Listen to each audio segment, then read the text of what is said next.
Hello, my friends. Tiffany Carole here, and I'm with a beloved fellow colleague and human, Anna Robinson.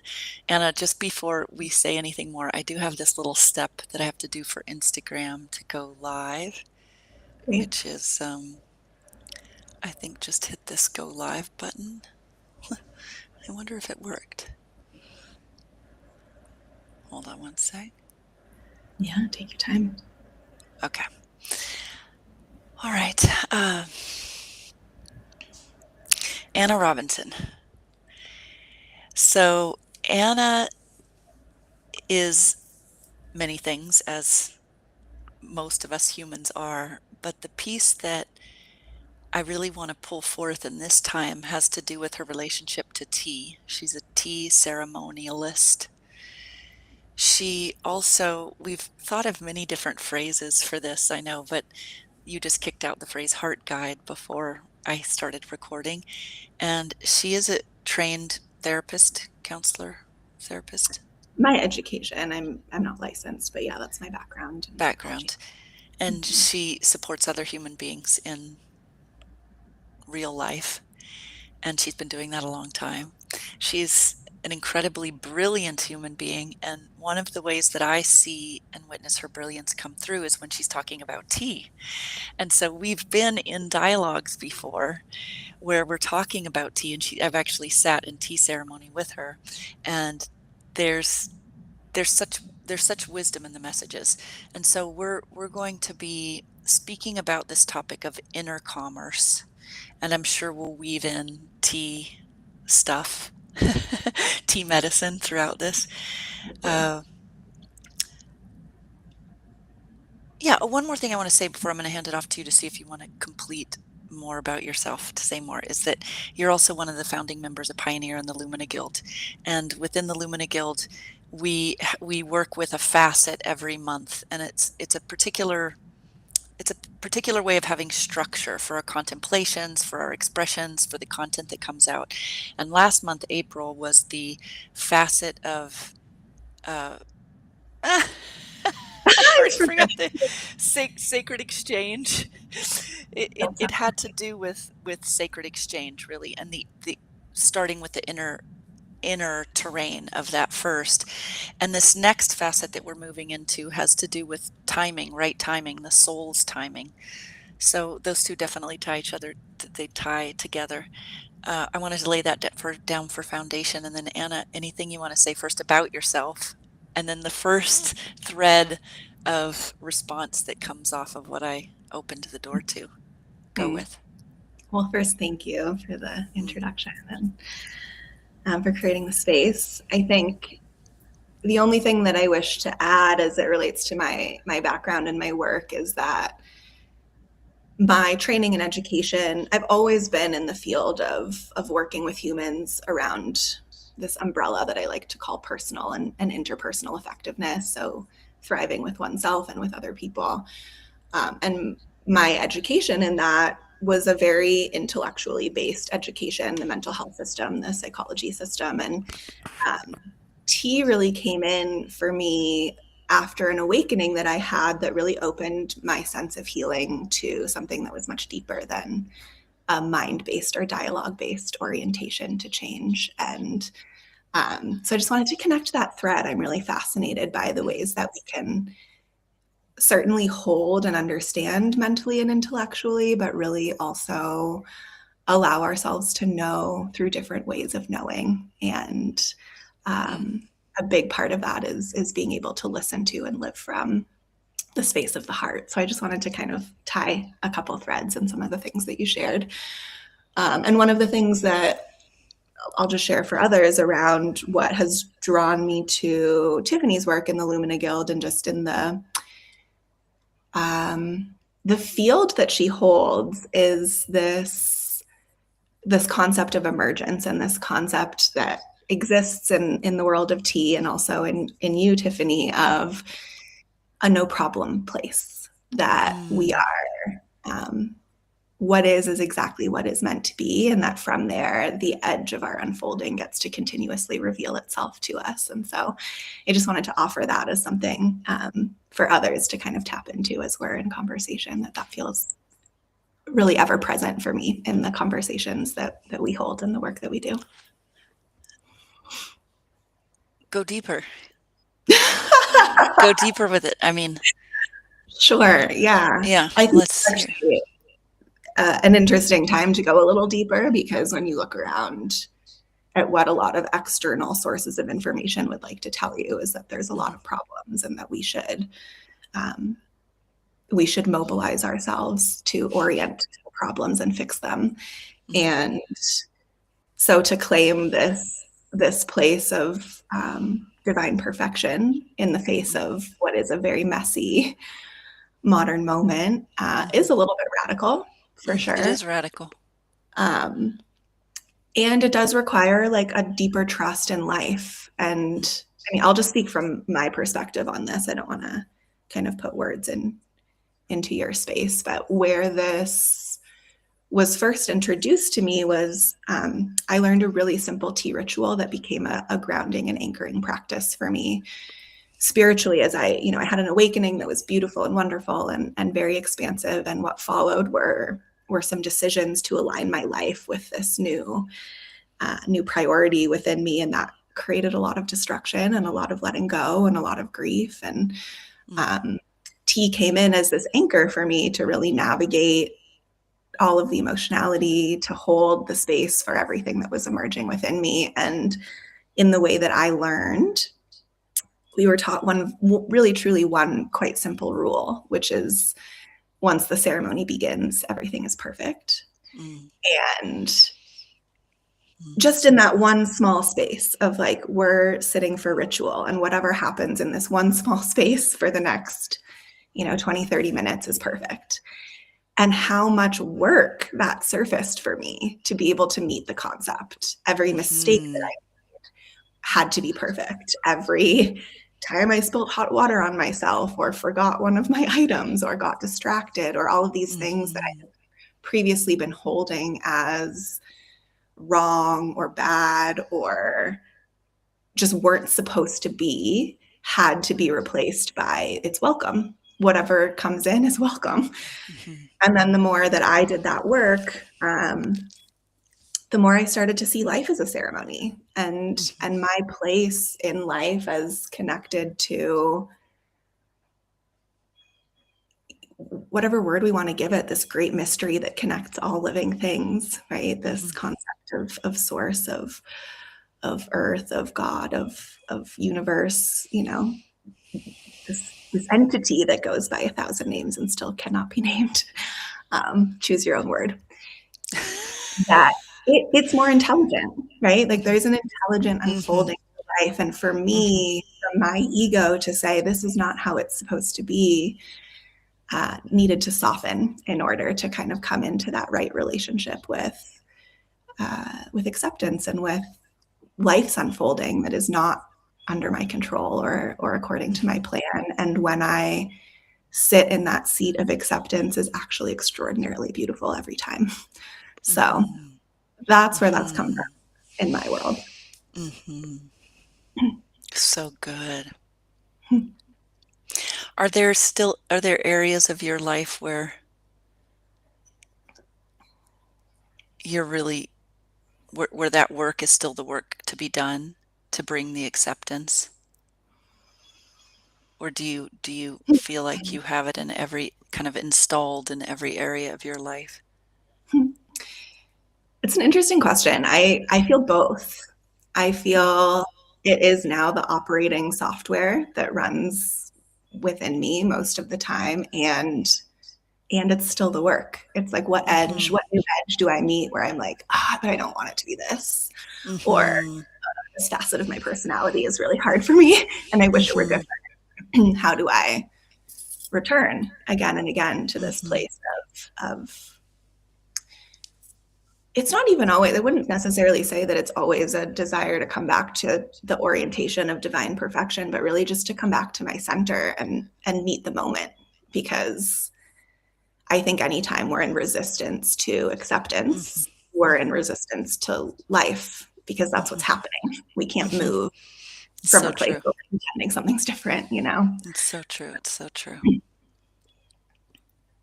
do those concepts land in you do you hold them in a similar way or a different way? No, I'd say really similar. I there's like it's the I say it's my only practice left. Hmm. It's the only practice that's left. And there's a lot of nuance to what I'm calling the practice, and there's subtlety, and there's different there's certainly different areas of my life to practice it in that are harder than others, for sure. There's like, yeah, yeah, for sure. Um,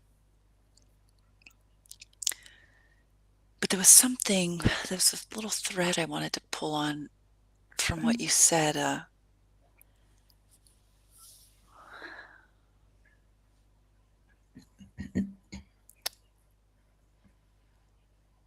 Whew.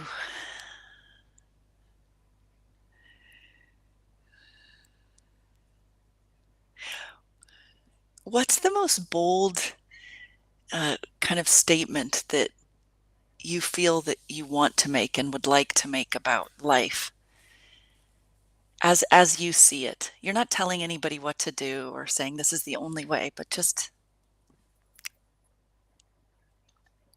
Hmm. as Anna Robinson, with all of your cumulative experiences of lifetimes here with you now. Hmm. Interesting. I thought I was going to go in a different direction with this, but there's something that's really clearly here, so I'm going to run with it. I think there is no such thing as external authority. Like, I don't think that there is in the world I live in. I have shifted away from this idea of hierarchy to this understanding, even beyond us as humans, but with all of life, that we are in relationship in this archetype of circle. And so every being's inherent value comes from simply their place in the circle, the trees, the clouds, the snow, the all of the living beings on earth.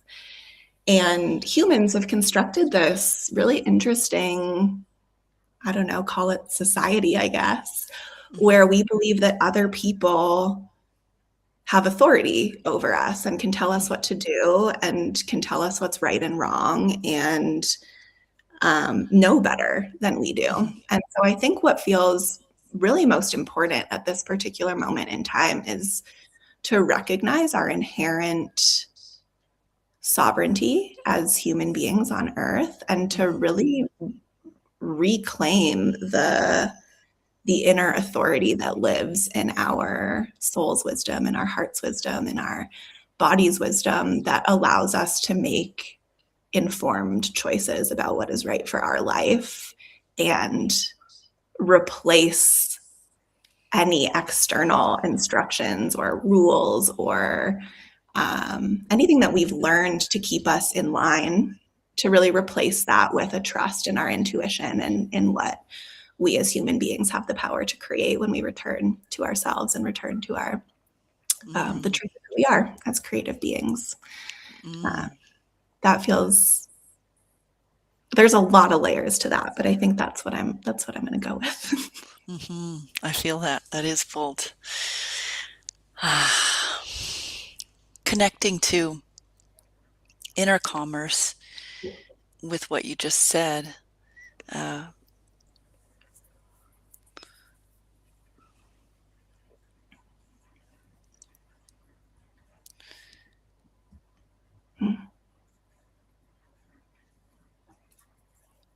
yeah, just if I'm just kind of slowing this down for myself, Yeah.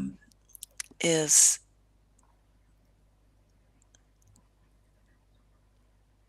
there is external authority as long as people believe that there's external authority because they believe it. And I don't think that you're saying that that's not true, but you're making a point that we have agreed to that, like it exists because we've agreed that it exists. And it doesn't actually, there's another way to be. and you're interested in another way to be, and you're endeavoring to live your life in that way. Yes, definitely. Yes. I think, yeah, what you've named is important. Like it exists so long as we give our consent for the Exactly. relationship to exist. Exactly, And exactly. And so this idea of inner commerce that I've been thinking about, and even the session that I did with a woman just before we got on, it was these themes were coming up. Of course, it was interesting, and it was she was sharing a lot of the some of the things that have felt like they've kept her from speaking up and bringing her wisdom out, or these either the kind of dark side of guru energy or oppressive forces or just hierarchical forces that feel like they can suppress, and they have and it has been suppressed. There has been suppression of voice and whatnot, but what kept coming up was how the only suppression that's existing right now really actively for her is that she's doing it inside herself. It's happening inside herself. It's happening inside of herself.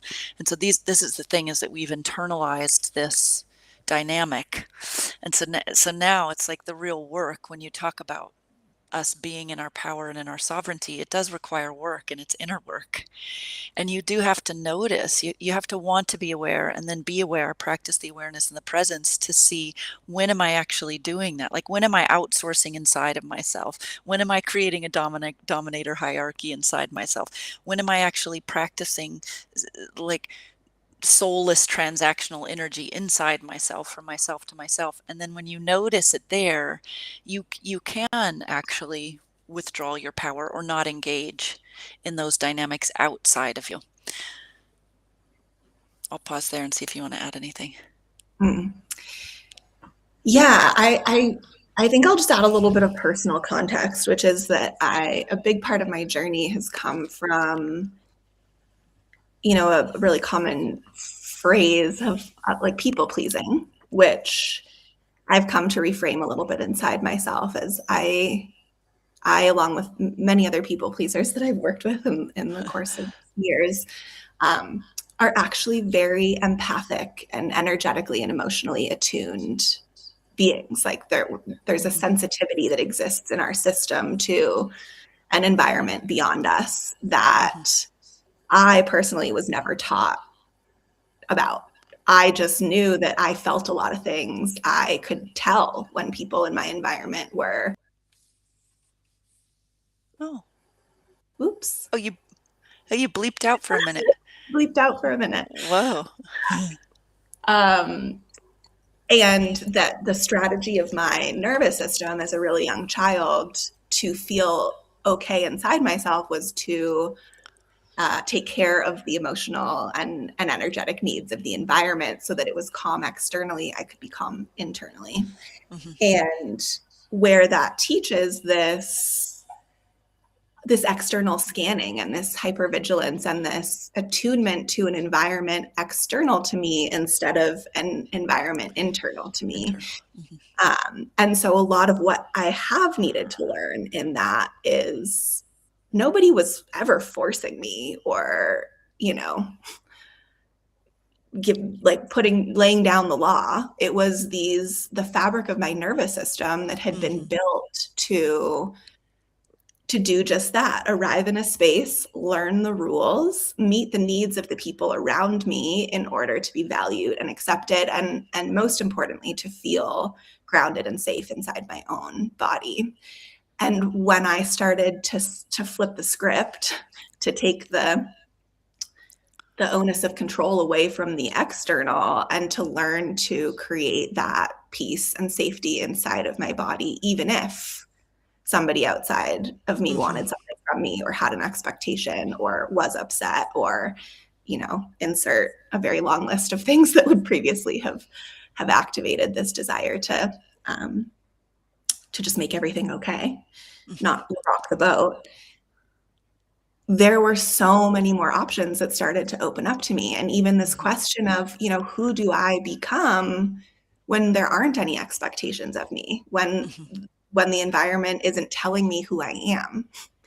And I think learning that and the more I started to flex that muscle, the more I started to get really excited about this idea. If every single person were to start to really do the same and to start to listen to, I could have previously thought I was a little too emotional, a little crazy for feeling as much as I did. But when I started to learn the skills of managing my own energy and becoming resilient in my own emotional body, um, there's so much more space and energy for creative things and for joy in life and Mhm. for the parts of me that I forgot about along the way.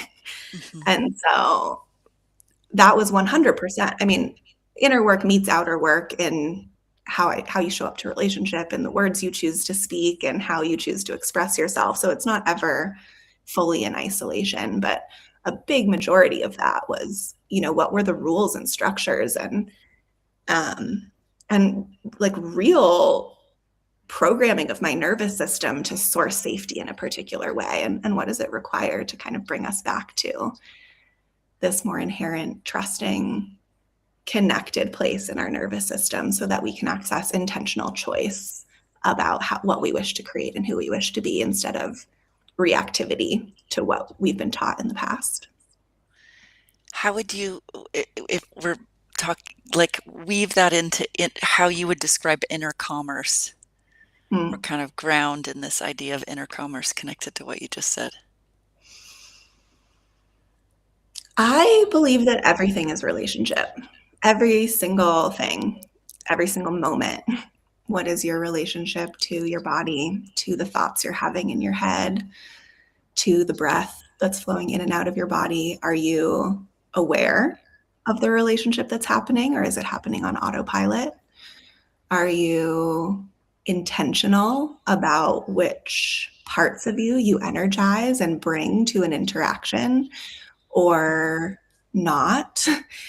And I think regardless of our awareness and our intention, it's happening.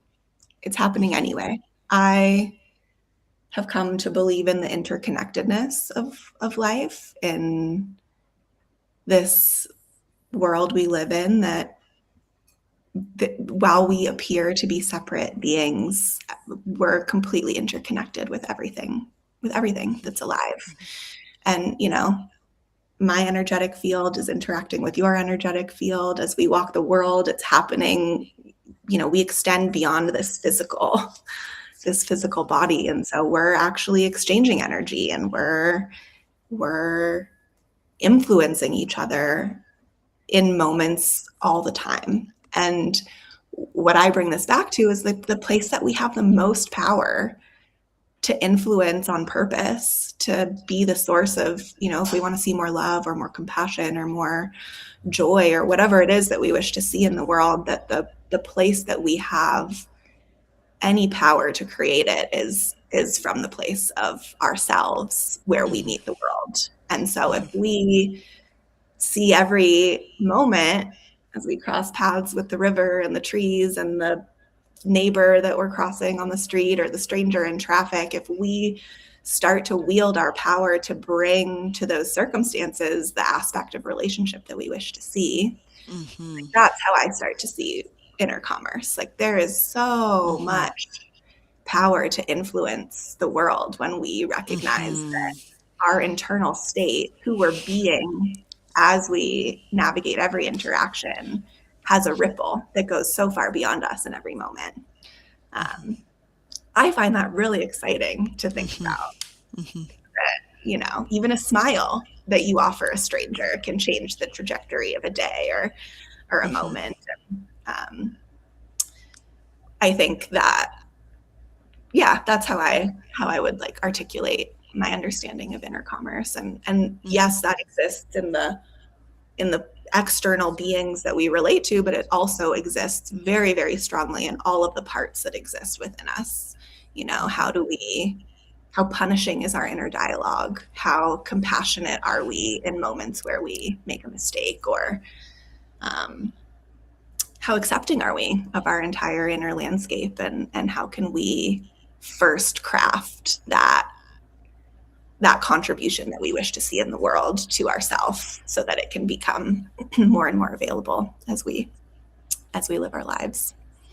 Mm. Hmm. Is there anything to change in the way you see it?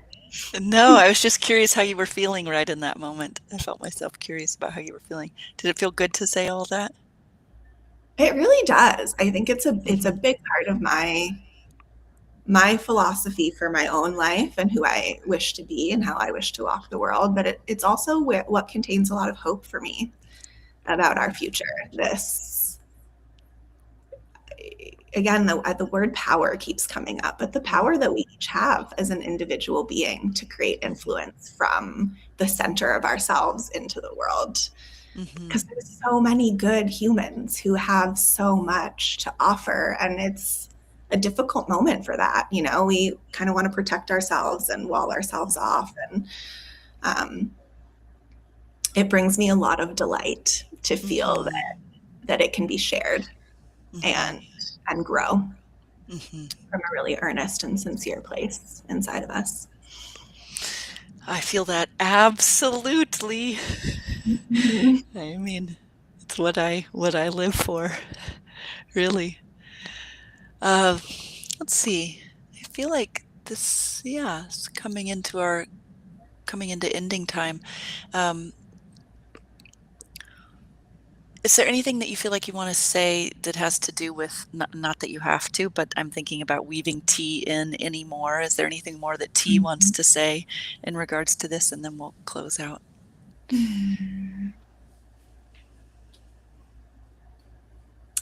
Yeah, I think the one thing that I'd like to presence intentionally is, if people listening are anything like me, these ideas of external authority, like, they've existed our whole lives, and in our parents and our teachers and school, in ways that have informed what we even see as real, what we consider valid ideas or ways of thinking.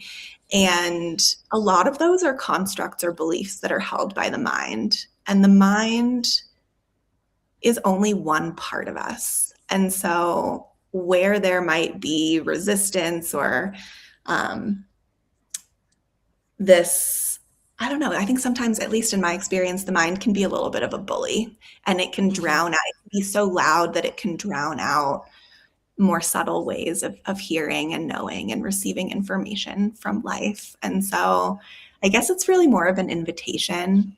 A big part of my relationship with tea has been in developing an actual relationship with the plant being of tea, and learning to be receptive and open to receiving wisdom from other ways than our five senses, or what we've really been taught to believe with the mind is a valid way of knowing. And so, if there is any space to soften any inner bully, and to just allow trust for things that don't make sense to the mind, I think that's a really important piece Mhm. of being able and willing to walk in these ways, um, because some things don't fit in a mental structure. Mhm. That's for sure. And then for people that, if they want to get in touch with you or know more about you and what you're doing, I know you have something coming up that's really cool. If you want to mention it and your website. Sure, thank you. Yeah, I'm launching a program called Back to Center at the end of this month in May. And I mean, we touched on a lot of concepts that are covered in that program. It's anchored by learning a tea ritual that can be a personal spiritual practice, and then covers what I see as the necessary reorientations, reorganizations, and embodiments that allow us to live um, from our own heart-based leadership, not just as a concept or a desire, but as a way of walking the world. And because we each have a different soul, a different heart, like, that is self-defined. That's really a self-initiated path for people who are feeling this call from their own heart to walk the world and live their life in a slightly different way. So maybe we can add, like, this should be linked to my social media so people can find me there. And Mhm. So, and yeah, if anyone's curious, you can feel free to reach out or check out the link. Do you have a website link you want to say out loud? Or do you not want have one? Maybe you don't. A website link that I want to say out loud. It's It's just a okay little if you too don't. to narrate it. So I'm just like, it's going to be written out for you. So it's super easy to just Okay, say. okay, that sounds good. I'll do that. Yeah, great. All Thank you. right. All right, Thank you. stay on, Anna. And yeah, thanks everybody for listening. And we're planning on doing a part 2. We'll see what happens with that theme.